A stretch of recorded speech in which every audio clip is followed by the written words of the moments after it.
You're watching the KOAM Morning News on Fox 14. Today, Kansas lawmakers consider two bills that would make it harder for cops to seize and keep cash. The cold front is officially upon us. Temperatures continuing to drop and also some freezing rain. We'll have the latest from the Skywatch Weather Center. And a bill in Florida is creating a lot of controversy over how anti-LGBTQ it is. All that and more coming up. News starts now. Joining us for the KOAM Morning News on Fox 14, I'm Tanya Bach. The Missouri Public Service Commission will hold a public hearing today at noon. The PSC is to receive customer comment on a natural gas case filed by the district gas company doing business as Liberty, also known as Liberty. Public hearing will be conducted virtually by WebEx and telephone conference, as well as streamed on the Commission's website, psc.mo.gov. More on how to attend this meeting can be found on our website at koamnewsnow.com. Joplin Fire Department investigates what led to a fire at the Best Western Oasis. It happened around 3:30 Monday afternoon. Crews from Newton County Ambulance and Reddings Mill Fire were called in to assist. No one was hurt. And a new report from the Department of Finance and Administration shows medical marijuana sales have passed $20 million in Arkansas. According to the DFA, patients in Arkansas spent $20.53 million in January to obtain 3,731 pounds of medical marijuana. DFA officials noted out of the 37 dispensaries in the state, the Natural Relief Dispensary in Sherwood had the largest month of sales with 387 pounds. The Relief Center in Bentonville followed with 333 pounds. As of January, officials with the DFA reported the state tax surpassed $60 million in overall tax collection from the medical marijuana industry. Kansas lawmakers consider two proposals that would make it harder for police to seize and keep cash and property from people suspected in crimes. One bill would require law enforcement to get a criminal conviction before seizing assets. Currently, law enforcement can go to civil court to get approval to take property officers believe is linked to a crime. Supporters of the process say it serves as a deterrent to crime and provides important funding for law enforcement. The latest Kansas Bureau of Investigation report on the practice said law enforcement agencies statewide claimed $2.1 million in cash, nearly $800,000 in other property in 2020 through the civil forfeiture process. Pittsburgh Police Department arrests a man who they say broke into the high school. Police say Saturday the suspect broke into the high school, used a fire hose to spray water in the gym, and stole property. Investigators say he was arrested shortly after the break-in was discovered and with the stolen property in his possession. No official charges have been filed. In a statement, the superintendent said the school is cooperating with the investigation and, quote, "We are thankful that student and staff remained unharmed during this incident and that learning and activities will continue as planned this week at Pittsburgh High School." On Monday, people in the medical field learned some valuable lessons at the 7th Annual Guardians of the Heart Conference. Conference is hosted at Downstream Casino and Resort in Quapaw, Oklahoma. Focuses on several topics, including cardiology, neurology, and trauma care. I mean, we provide a lot of educational opportunities here that, I don't know that you're going to go a lot of other places and get everything you can here in one place. Conference runs through Wednesday. This week is National Eating Disorders Week, and to help raise awareness for the disorders, Ozark Center gave us a look at just how they treat them. They use exposure therapy, which allows the patient to face their different fears and difficulties. They also use Reconnect coaches. They try a more personable approach with the patient that they hope makes them more open. It kind of opens up more topics and more conversations that they wouldn't even think to tell their therapist or their dietitian or nurse or something, because they're just asking those like clinical questions. So it makes it more, I agree, I think it just makes it more personal. You can find more information on our website at koamnewsnow.com. When life gives you lemons, make lemonade. When it gives you limes, make a margarita. Perfect saying for February 22nd because it is National Margarita Day. Key ingredient of the tequila-based cocktail is freshly squeezed lime juice. The adult beverage also features triple sec and comes in a glass with a salted rim. According to the National Day calendar, it's also known as the most common tequila-based drink served in the U.S. No one knows who first created it. Myths on its origins go back as far as 1938. That's not really that old. But margaritas definitely received a boost in popularity with the release of Jimmy Buffett's 1977 hit song, Margaritaville. Margaritas. It's National Margarita Day. Margs, as the wise one used to call them. Let's go get some margs. Not a frozen one. It's too cold for that. And evidence, if you need any ice, I found some. Did you like my segue there? I did. You are the queen of segues. I've always said that. When we left the KOAM news to transition on over here, remember we were talking about how we hadn't seen any ice develop on our cameras, especially compared to the traffic cameras that I was monitoring down in Tulsa. They were just frozen solid all morning long. But now, as I flipped back to 7th and Rangeline in Joplin, that is not a raindrop. That is a little sliver of ice there that you see on the left-hand side, because I tried to shake it off and whatnot. And that thing is stuck on there. So watch out for the slick spots. It's not widespread. We don't have any traffic reports or incidents, so that's a good thing. But I just need everybody to anticipate the slick spots, as Joplin has now slipped down to 28 degrees coming off of the 70s that we had yesterday. The thunderstorm activity overnight that dominated the southern portion of the 4 states has now moved off to our east. Some of this is coming down so light, though, it doesn't even show up on the radar, but we do know that we've got some freezing drizzle going on throughout southeast Kansas, where we even had some light flurries out to the west and the north earlier, and we're also getting reports of freezing rain in northeast Oklahoma, more so in Craig and Delaware County, but it's definitively in Ottawa County as well. If you have to be on 44, starting to pick up some ice just on the northeast side of Tulsa as well. There we are outside of Television City. We've been able to avoid most of the precipitation. Nobody can avoid the cold front. Temperatures slipping now down to the freezing mark south of I-44, where earlier this morning we started at 60 degrees pre-sunrise. Here's what it feels like with the wind shift. As low as 4 degrees out in Yates Center, single digits in the northwest portion, including Iola and Neodesha. Eventually, we're going to get some sunshine out of this today. I know it sounds odd. We're not going to warm up, though. Here's a big factor. We've got watches, warnings abound. Let's start with the dark blue that we see down there for southwest Missouri and northeast Oklahoma. That's a winter storm watch. The white is an indicator of today into tomorrow with a winter storm watch in NEOK. Northern portion of southeast Kansas, winter weather advisory, because the thunderstorms are one thing. Now that we're done with those, look at what we've got coming tomorrow morning. That freezing rain on top of snow, and that's going to push through. That's some pretty good accumulation numbers here, especially down to the south. But that freezing rain, it'll creep on the north side of 44 as well. And that's going to pose problems for not only Wednesday evening's commute, but also to Thursday morning, because we're not going to have a chance to melt any of this off. Daily high is only in the 20s, maybe a 30 on Thursday, but that's about it. Remember that 40 that you see right there on Tuesday, that's not for this afternoon. That was earlier this morning. Well, we're not getting back up there. Next time we see we will have a warming trend here by the middle of next week. But I mean, legitimate 40s across the board, that's not going to happen until next week. I know Sunday we'll see some 40s, but they won't be widespread. It's going to be a sweater week. Lots of sweaters. Ugh. And long underwear. Come back to us, 70s. Come back to us. For sure. All right. Thanks, Michael. Coming up next, our very own Chris Warner takes a look at how opioid use in the 4 states has gone up during the pandemic. And later, Jasmine Kyle stops back by the KOAM studio to talk more about puppies and how you can gift Easter eggs to someone you love this Easter.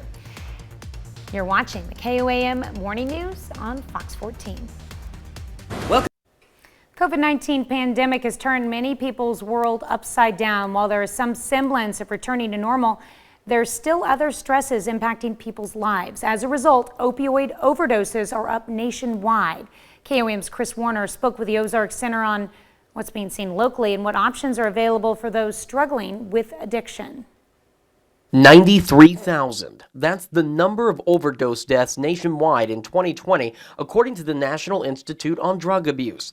It's the highest number of overdose deaths ever recorded in a 12-month period, a 30% increase from 2019. Nathan Honeycutt with the Ozark Center's New Directions facility says they've seen an increase in overdoses locally. Anytime we're trying to deal with our emotions and dealing with the things that are happening, we're using substances in order to better to address that for a lot of those struggling with addictions. Honeycutt says there are several options available to those suffering from addiction to opioids to get treatment. So if they're a person that likes more of a group type setting, if a person likes more of an individual one-on-one type basis, a detox type program, a residential program, all of those services are all provided. And we are able to do that here at Ozark Center. Another issue that's hit the Joplin area is fentanyl. Clinical Director Spencer Ellis says other drugs like cocaine and methamphetamines are being laced with fentanyl, making the situation more dangerous. And so because of the uncertainty of what it is that they are going to receive, creates a lot of concern, a lot of fear.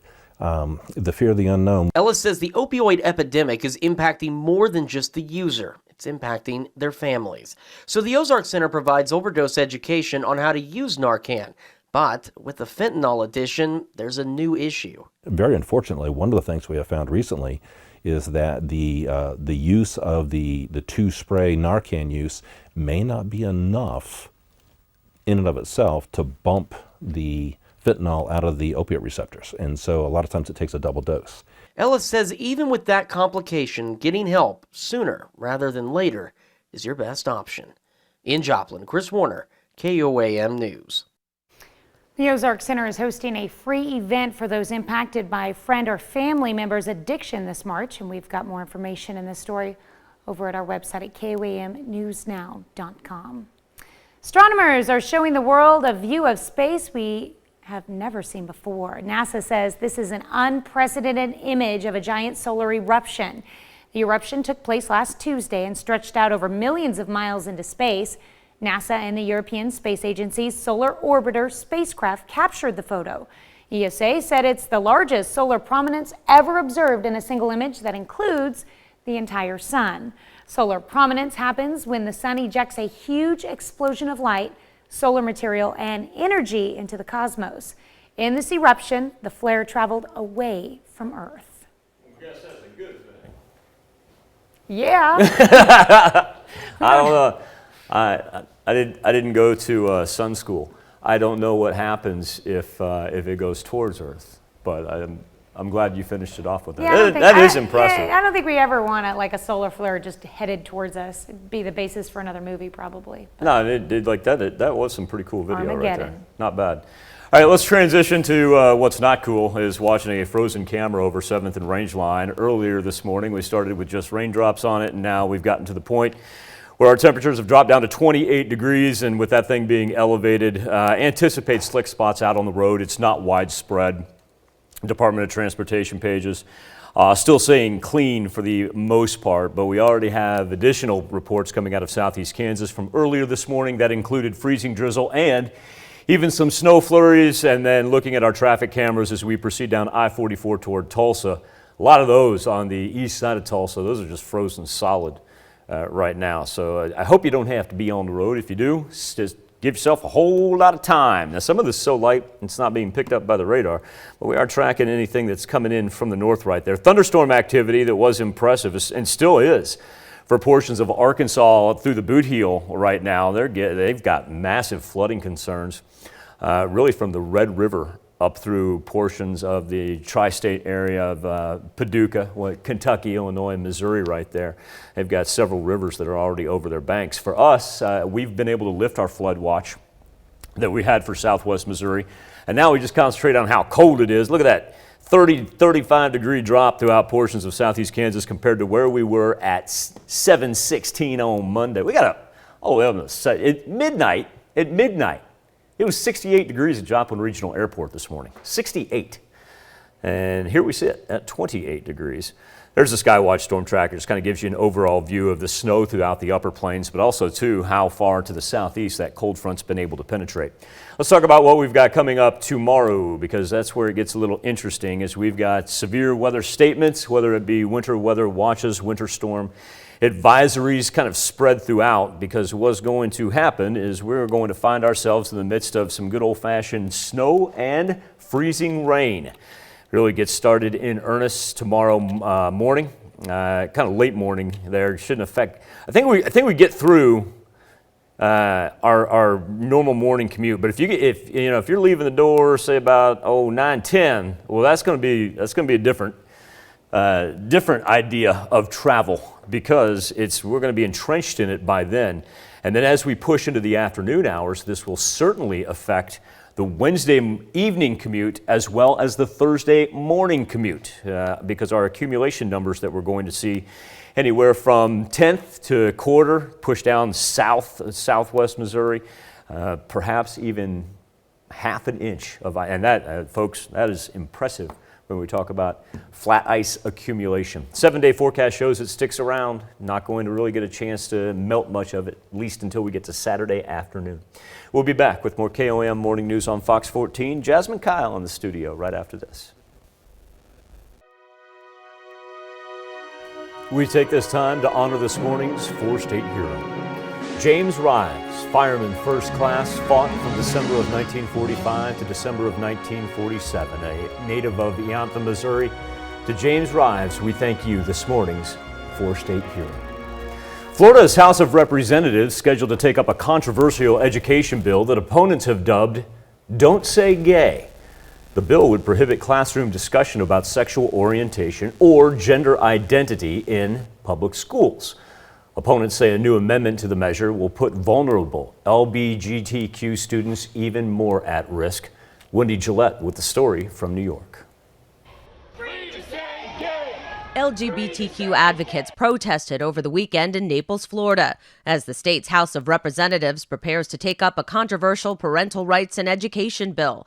Opponents have labeled it the Don't Say Gay bill. Don't silence gay people's lives, LGBT lives. Florida House Bill number 1557 states that a school district may not encourage classroom discussion about sexual orientation or gender identity in primary grade levels or in a manner that is not age appropriate or developmentally appropriate for students. Supporters stress the bill is meant to address students in kindergarten through third grade. I think that's way too deep for children this age to be talking about sexual things. Florida State Senator Dennis Baxley is the sponsor of the Senate version of the bill. He says schools should concentrate on core skills. Look, we want you to teach them to read and do math and do science. And we're not interested in the social engineering to be done by the school system. It would force kids back into the proverbial closet. Scott Galvin is the executive director of Safe Schools South Florida. He says a proposed amendment could lead to schools outing LGBTQ students to their parents. The bill had allowed schools to withhold parental notification if a reasonably prudent person would believe that disclosure would result in abuse, abandonment, or neglect.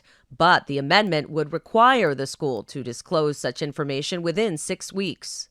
If that amendment is included, why is it going to have a chilling effect?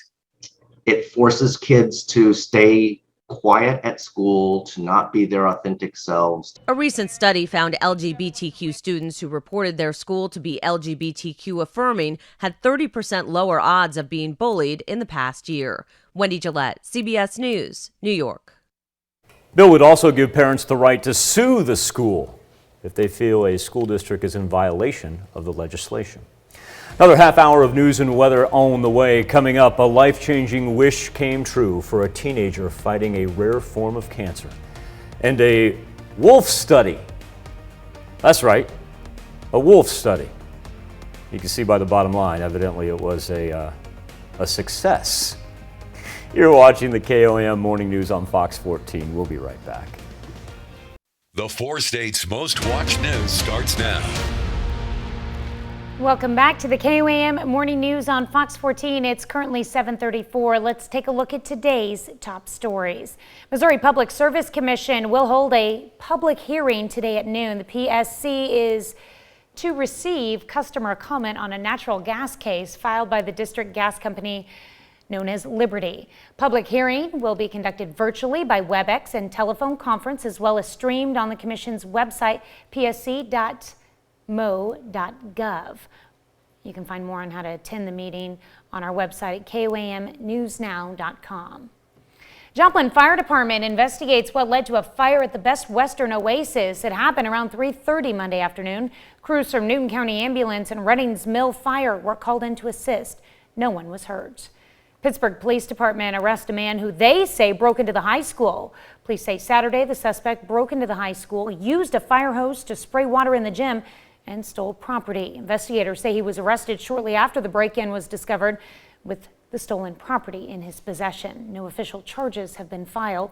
In a statement, the superintendent said they are cooperating with the investigation and, quote, "We are thankful that student and staff remain unharmed during this incident. That learning and activities will continue as planned this week at Pittsburgh High School." Well, it took 3 years, but the world's largest cruise ship is finally ready to welcome all passengers aboard. Royal Caribbean's Wonder of the Seas is expected to leave from Fort Lauderdale, Florida, to the Caribbean for its maiden voyage next month. Now, the nearly 1,200-foot ship can hold over 6,900 guests and 2,300 crew members. They'll get to enjoy 18 decks that feature activities like a 10-deck high zip line, a poolside movie screen, and what's known as the tallest slide at sea. So cool. Voyage from Florida begins on March 4th. The ship will then head to Barcelona and Rome for the launch of its Western Mediterranean cruises in May.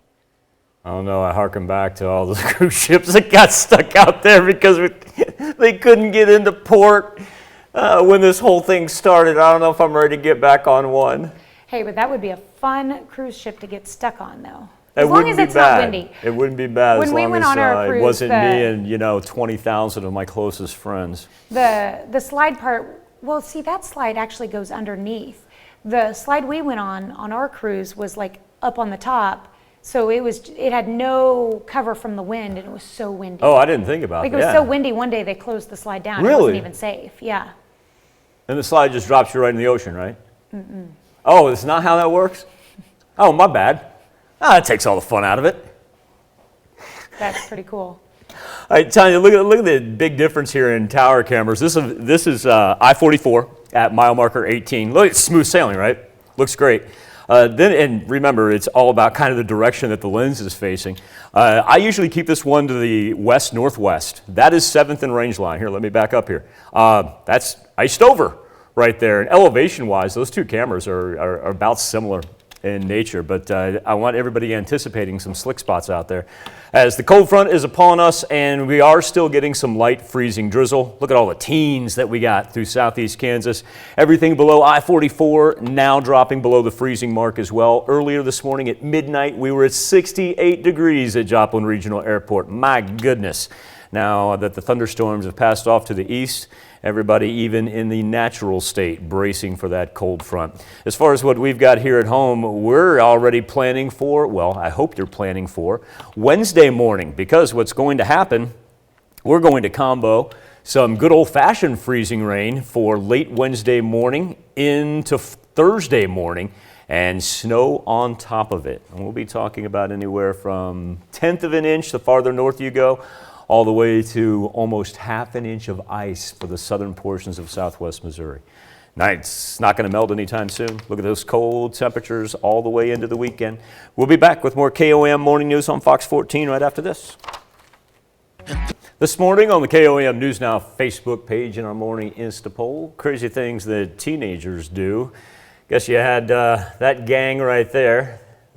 Came out of Arizona. They decided they were just going to take over this $1 million house and have a party, the whole nine. They even had a DJ. They had a DJ.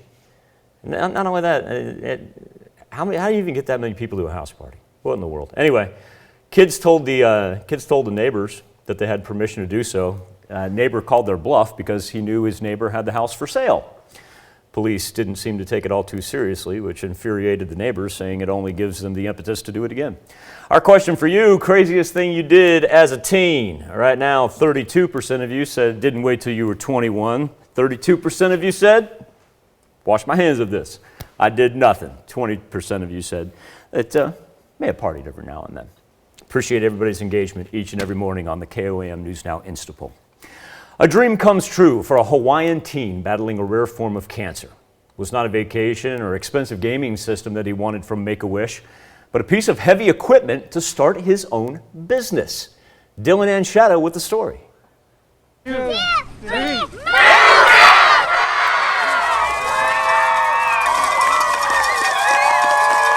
was the moment 19-year-old Tayo's wish came true. I can't even describe how it feels. It's like one of the greatest moments in my life, definitely. Tayo's family, friends, and wish sponsors came out to Kualoa Ranch for his long-awaited wish day. This one was unique as he was given a hydraulic dump trailer. He's a young entrepreneur with a goal of launching his own hauling and heavy equipment rental company. He's already in the process of applying for an LLC. Well, we do hope, first of all, he gets well and that he establishes a very successful business, given this as a starter kit for the future. For about 2 years now, Tayo has been battling embryonal rhabdomyosarcoma, a cancer that attacks skeletal muscle tissue. He's undergone rounds of treatment and has kept a positive attitude every step of the way. Those little things that usually irk us in the day don't really matter, because after I got sick, I realized we should just be grateful that we're healthy and able to come back home to our families without inconvenience of, doing treatment and going to the hospital. Now, those who know Tayo say he's an old soul with endless optimism. Wish granters also say he's inquisitive about the world around him and that they'll continue to work with him as he fosters his business ideas. This is the best of humanity, in my opinion. This is the best of all of us putting our own days aside, like our own troubles, and coming out to encourage and love on a hurting family and a hurting child. I think it was definitely more of a strong mindset and hope in God that pushed me through. Tayo says one day he hopes through his company that he's going to be able to pay it forward to other children and people who have helped him along his journey. We'll be back with consumer news right after this. Whether it's at the pump or in the grocery aisles, prices are soaring. Americans are feeling it in their wallets. Kevin Cork has more from Washington on what's causing inflation to surge. Gas prices continue to creep upward, and officials warn that the conflict between Ukraine and Russia could cause even more pain at the pumps. The average price for a gallon of gasoline now as high as $3.67 in some states, and that's actually 17 cents more per gallon than just a month ago, and $1 more than this time last year. Some Senate Democrats are considering a gas tax holiday, saying suspending the federal gas tax would save drivers more than 18 cents a gallon. But gas prices aren't the only issue plaguing Americans. The price of food is also on the rise. We try and figure out ways to make things stretch more. Like, can you add pasta to it or potatoes, things that are cheaper and fill the kids up faster? More Americans say they're turning to food banks amid the surging inflation. U.S. consumer prices continue to rise as well. In fact, they've done so at the fastest annual pace in almost 40 years. That according to data from the U.S. Department of Labor. Food banks have come to the rescue for thousands of Americans throughout the pandemic, and it seems demand won't be letting up anytime soon. Food bank officials say they will continue to help families, but even they are feeling the strain of rising prices. So it's actually a small portion of food that we're purchasing, about 20%. But yet that expense for us has more than tripled in the last 2.5 years. Well, the events in Eastern Europe could soon have an impact on Americans' wallets. Gas prices have been creeping higher in recent weeks, and experts say those prices could soar if the Kremlin responds to sanctions by restricting its fuel exports. Russia controls more than 10% of the world's oil supply. SpaceX says it has replaced more than 36 Starlink satellites that were destroyed by a solar storm earlier this month. Yesterday, a Falcon 9 rocket successfully carried 46 replacement satellites into orbit. SpaceX says its trajectory was adjusted to reduce the risk of another solar storm. Starlink service provides high-speed wireless internet service, and that answers your question if the solar flare was to head towards Earth, Michael. We'll be right back. In America, success for a group that studies wolves. Jeannie Moose with the story on the perfect wolf call. It's what wolves are most famous for, but this had researchers howling with delight. In the words of University of Minnesota professor Joe Bump, "Oh, it's like winning the howling lottery." The Voyageurs Wolf Project sets out hundreds of trail cameras in Voyageurs National Park in northern Minnesota. And talk about the right place at the right time. Wolf number 94 not only howled once, he switched directions and howled twice. There's a myth about wolves. That's what wolves do. We howl at the moon. Actually, experts say they howl to communicate with each other, to tell their own pack members where they are, or warn away members of other packs. Fans love it when the Voyageurs Wolf Project posts images from its trail cams of pups exiting the wolf den or mom carrying food home to the kids. They asked viewers to guess what's for dinner. Oh, what was it? Did you have a guess? Well, everyone was saying beaver, so I'm going with beaver. You're correct. Apparently all that howling takes a toll. The wolf flopped down. Watch those eerie eyes as the eyelids droop and the wolf naps. The call of the wild is also the call of the sleepy. Jeannie Mose, CNN, New York. Wolves that love the cold weather gonna love this cold front that we've got upon us. Moved in early this morning all the way down, so we've got the majority of southeast Kansas right now in the teens. We've seen everybody down to the south drop below the freezing point despite starting off pre-sunrise. It was 68 degrees at midnight at Joplin Regional Airport. Stabilized a little bit. We're not going to see some widespread 30s, get a little bit of a rebound, but everybody up to the north and out to the west going to be stuck in the low 20s for the most part. Let's get ready for tomorrow. We've been able to lift our flood watch as the thunderstorm activity moved off to the east, but now in the blue and the purple, it's everything from a winter storm watch to a winter weather advisory, because what we've got cooking comes tomorrow morning. Here's where we get started. Say about, wants to start creeping in there about 8, 9 a.m., and that's going to be some legitimate freezing rain to go along with the snow. As it cruises through, it will have travel impacts for us on Wednesday evening and also Thursday morning, because we're not going to have a chance to melt any of it. So plan accordingly, and let's be ready for tomorrow. Be back with more KOAM Morning News on Fox 14 right after this. Welcome back to the KOAM Morning News on Fox 14. Here's what's happening today. Russian President Vladimir Putin recognized the independence of two separatist regions in eastern Ukraine. Said he would send in military troops for what he called peacekeeping operations. That ratchets up the tension between Russia and the West and intensifies concerns this is the beginning of an attack on Ukraine. President Biden signed an executive order prohibiting new trade and investment in the area. United Nations Security Council also convened an emergency meeting last night. A jury is deliberating in the federal hate crimes trial of 3 men already found guilty of killing jogger Ahmaud Arbery in Georgia. The federal case hinges on whether Travis and Gregory McMichael and William Roddy Bryan were driven by racial assumptions, racial resentment, and racial anger. Arbery's parents were in court yesterday. The federal case carries a maximum life sentence, but the 3 men have already been sentenced to life in the state trial. Florida House of Representatives will begin debating a bill today that would restrict primary schools from encouraging classroom discussion about sexual orientation and gender identity. Supporters say the bill is for children in kindergarten through 3rd grade, that the students are too young to talk about such topics without the permission of their parents. Opponents say open talk helps prevent bullying in schools.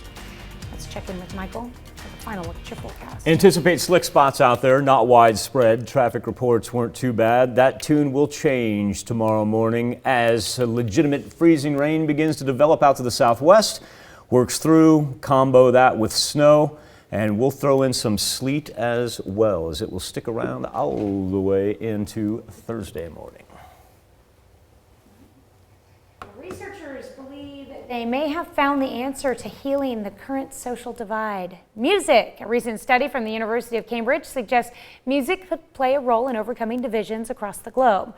That's because researchers say lovers of music tend to share similar personality traits no matter their native countries. Researchers studied the musical preferences of more than 350,000 people from over 50 countries and found links between music choices and personalities are universal. For instance, if you're a fan of Marvin Gaye's What's Going On, they say you're more likely to be an agreeable person. People who are more open love replaying David Bowie's Space Oddity or... Over $150,000 in total cash and prizes.